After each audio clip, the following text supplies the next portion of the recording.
So if you're trying to fix TikTok shop not showing, couple of things you can do to fix this. Firstly, always try to update the app.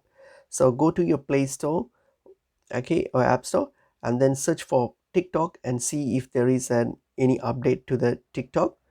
Okay, if there is an update, just update the app. As you can see, there is an update. Just update the app, and this might actually avoid any bugs or that might be causing the issue. Okay, update it.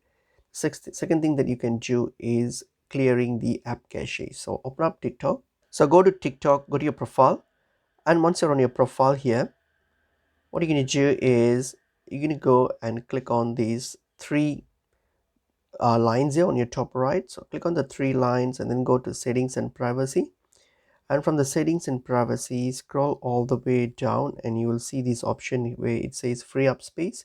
Click on it and then try to clear the caches and then restart your phone, and also restart your you can just log out and then log back in and see if these ones fix up the issue. Apart from that, you also need to make sure that your region supports shop, because sometimes the shop function might the feature might not be available in your region. So just keep that in mind as well, and just make sure that you are eligible to shop.